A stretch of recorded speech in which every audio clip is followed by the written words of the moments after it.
funky.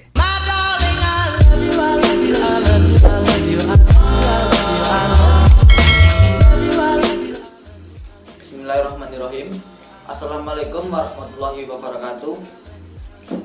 Perkenalkan, nama saya Muhammad Saiful Rijal dari kelas G, Fakultas Ekonomi Prodi Manajemen. Di sini saya akan menjelaskan tentang apa itu Islam sebagai way of life. Langsung saja, definisi Islam itu terbagi menjadi dua. Yang pertama yaitu definisi etimologis. Dalam definisi etimologis ini, Islam berasal dari huruf Shin, Lam, dan Mim. Juga disebut dengan kata salimah, yang artinya banyak. Bisa diartikan sebagai damai, bisa diartikan sebagai selamat, bisa diartikan sebagai mensejahterakan. Yang kedua, definisi terminologis. Dalam definisi terminologis ini, Islam hanya diartikan sebagai menyelamatkan. Nah, sekarang kita langsung ke intinya. Apa sih Islam itu? Islam adalah agama yang diturunkan dari Allah Subhanahu wa taala lewat perantara malaikat Jibril kepada nabinya, Nabi Muhammad SAW, untuk menyelamatkan manusia dari api neraka dan juga agar bahagia di dunia akhirat. Selanjutnya, poin yang kedua, apa sih tujuan Islam itu? Tujuan Islam yaitu agar manusia ini kembali menjadi baik. Karena manusia adalah makhluk Allah yang sempurna, mempunyai pikiran, mempunyai nafsu. Islam ini sebagai aturan atau norma agar manusia ini seluruhnya kembali menjadi baik. Selanjutnya, poin yang ketiga, apa sih fungsi Islam itu? Fungsi Islam yaitu agar manusia tidak terpelinting atau lebih gampangnya tidak nyelaweng dari sifat pikiran dan juga nafsu.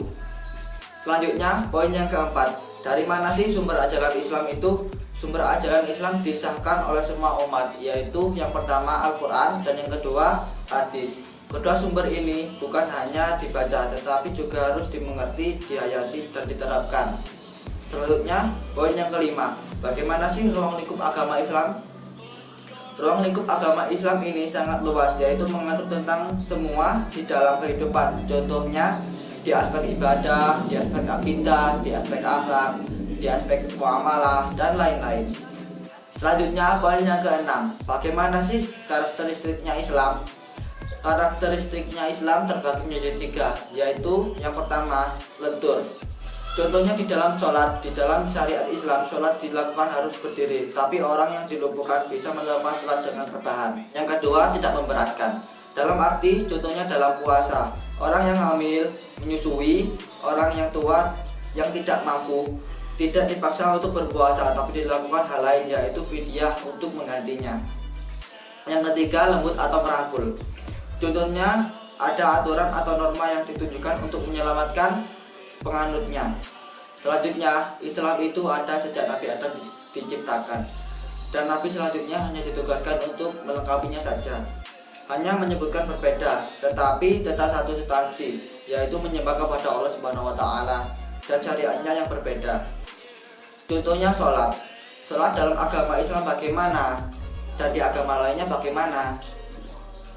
Jadi kesimpulannya adalah, menurut saya Islam sebagai way of life, yaitu Islam sebagai pedoman atau jalan atau tuntunan kita di masa hidup agar selamat di dunia dan di akhirat nanti. Karena terdapat norma atau aturan yang mengatur di setiap orang yang dilakukan, mengatur langkah di setiap tujuan manusia, dan juga mengatur apapun agar manusia selamat dan mensejahterakan hidup manusia, tidak hanya di dunia tetapi juga di akhirat. Sekian penjelasan dari saya, bila ada kesalahan kata mohon dimaafkan. Saya akhiri penjelasan ini. Assalamualaikum warahmatullahi wabarakatuh. Terima kasih.